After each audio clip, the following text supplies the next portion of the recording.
Hello everyone, my name is Riva. Welcome to our fifth AMA session featuring Bhavesh Thakkar, CEO and founder of Foreign Campus. We are excited you to provide you an opportunity to hear directly one of our key leaders driving an innovation and growth. So feel free to drop your question. Let's start. When a school approach foreign campus with a growth vision, what are the first thing you evaluate? First of all, thank you, Bhavna, for having me here. So, to answer your question, foreign campus or myself, we have roughly around 23 years of an experience. The first thing what we look at it is, clarity of intent, setting with the founders, trustees, or chairmen of any education group. We discuss on that, not on how many campuses they are planning to open. That's of course a part, but why they want to expand in the first place. After that, definitely we try to assess whether the model is actually replicable. Of course, academically and operationally, they would brief us, but that's most of the time that's their role. But still, we would like to understand because that helps us to define geographies and locations, etc.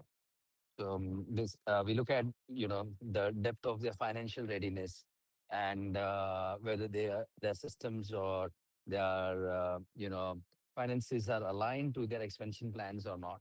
So this is like few angles what I would give to any discussions and preliminary what I would have with any education group or a school group. Also, we evaluate roughly like a regulatory or a regional fit because in India, every state behaves differently. And at foreign campus, we don't start with locations only, but we start with structure, systems, and risk. Yes, that's awesome. Thanks for that. We wanted to know what are the some of biggest challenges you have faced during expansion. Yes, a good question. So I would say that every project or every school group, when we try to expand, it comes with challenges definitely. But with our good number of experiences and working with mostly all the school chains, there are some experiences I would like to share few example or experiences out here. So the one of the challenge what we face is a misalignment between ambition and preparedness. Sometimes they are over ambitious, but they are not prepared to that. Sometimes they are prepared, but they want to go a bit slow. That's okay, but still, they can scale it up or they can expand in a aligned way. I would say many institutions definitely want to grow quickly, but their systems or leadership or the financial assumptions to expectations aren't ready for scale or the preparation for finance, I would say. Another challenge is location selection. So India looks uniform from outside, but micro markets behave very differently. So our role often involves slowing things down initially. So institutions don't make costly mistakes. Later, sustainable expansion is about sequencing, not speed. Now, while we do this, we don't look at our interests. We look at holistic interests. So the school has to be successful. They lesser challenges and lesser problems to them is beneficial for an asset light model, the investors or ultra HNIs or the fund. And also at the end, I get to scale more schools and I get my income coming in accordingly. Yeah. Yes, understood. That is really insightful. From your experience of working multiple expansion projects, what separates successful schools expansion from those that struggle? This is a really interesting question. Um, I would say successful expansions treat growth as a system, not just a real estate or branding exercise. I would like to give example of one of the school group called as Podar International School. That's a very classic example for this. They believed in that particular growth as a system, and that's what has made them grow right now. in asset light, roughly around 160 to 170 schools. And in franchising model, they have crossed 100. So that's a very classic thing for that. They have clarity on governance, standardized maybe academic processes, and realistic financial planning. They're also open to structured or asset light models, as I mentioned about the rental model or a lease model, we call it as, instead of owning everything themselves. Now, this is one of the group which I gave you one example, which is like debt free as of now, because of only planned and structured way where finances and everything is taken care well. Institutions that struggle usually rely too much on instinct and too little on structure. I would not like to mention any name here with any group, but we have experiences with groups where they've gone with their instinct, and they don't have proper structuring in place, and that's where they either struggle or they grow slow. So at Foreign Campus, we act as a strategic layer that brings discipline to the expansion journey.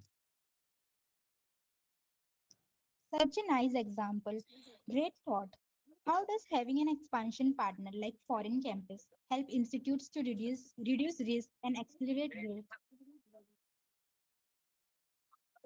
We reduce risk by designing the expansion before executing it. So as I mentioned, the first round of discussion happens at the founder level, and their CEO, CES comes into play if required. And then, the whole planning has been made. We have all kind of question answers happening and everything, which means that choosing the right expansion model is one. Stress testing financials, by talking about worst case scenarios and the best case scenarios, and aligning all stakeholders, early founders, operators, and partners. We accelerate growth by bringing proven frameworks instead of trial and error, which means that, like, the proven track record of other groups, the proven track record of, how the finances were managed, the proven track record of the school groups who, scale rapidly and cautiously. All these things is made as a framework instead of any new school group trying to do a trial and error. This allows schools leaders to focus on academics and leadership, which is their forte, while we manage structure, execution, and risk mitigation on the infrastructure and the investment side. Yes, that is a powerful insight. So, what has been your biggest learning from working multiple schools across different regions? My biggest learning is that India doesn't have one education market, it has many. This is something rare which you might have, or the audiences might have not even heard of the line what I use right now. It has a deep meaning. So India by itself has different education market, I would say. What works in one city or state can completely fail in another. Successful institutions adapt to local realities without diluting their core DNA. Many a times, I'll give you an example. Many a times, school groups wants to go, with the same model, same staff, same, ethos, or same planning into different states and cities. Gujarat works in different, Maharashtra works differently, Karnataka differently. And we understand this, and, according also investors in that particular states think and deploy their funds differently. So expansion is not about copying a model everywhere. It's about understanding context, building flexibility, and maintaining central control where it matters. That's fantastic. Can you please let us know what is one common mistake schools make while expanding? I'm sure in business or anything, there is nothing called as mistake. Everybody learns on their way, moving forward or growing. Even we have learned in our life, even foreign campus, even myself. So I think, but still to answer your question, the most common thing which is neglected or which is, as you mentioned, mistake can be a confusing growth plan with control. So many founders believe owning everything reduces risks, but in reality, it often increases financial and operational exposure. So expansion works best when risk is shared, capital is optimized, and governance is clear. By this, what I mean is that a risk of, you know, buying a land and construction is, and also getting into the local sanctions, local permissions, and deploying a team out there for the infrastructure is, I would say, one of the risks which can be shared by the local partner out there. Capital is optimized because it's like an asset light, so the only investment goes is towards the operational cost, and governance is clear because it's very clear by the school group that what's their strength and what where they want to focus, and for every department they have a team, and that's how it is balanced and grow in a structured way, I would say. So at Foreign Campus, we keep school institutions grow in a way that protects both the brand and the balance sheet from at least, I would say, from the infrastructure side. So yeah, that's what our forte is, and that's what we try to help the school group with. And in return, they believe in Foreign Campus, in me, and they keep on onboarding us to their project. Thank you for sharing that, a valuable lesson for every school's institutes who planning to grow.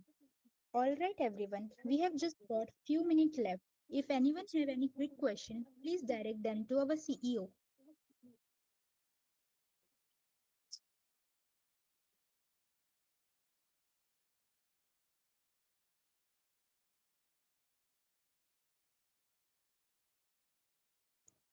Okay, so huge thanks to Mr. Bhavesh Thakkar for answering those questions and everyone who turned in. We appreciate your engagement. Thank you so much for having me, Awaya. Thank you. And Yes, thanks everyone for your time and listening to me. You can reach me out and Foreign Campus anytime you want on the social media handles, or you can in message us in any of the apps. Thank you. yes. Looking forward to connect with you again soon. For further update, please visit our website. Thank you. Bye. Thanks. Bye.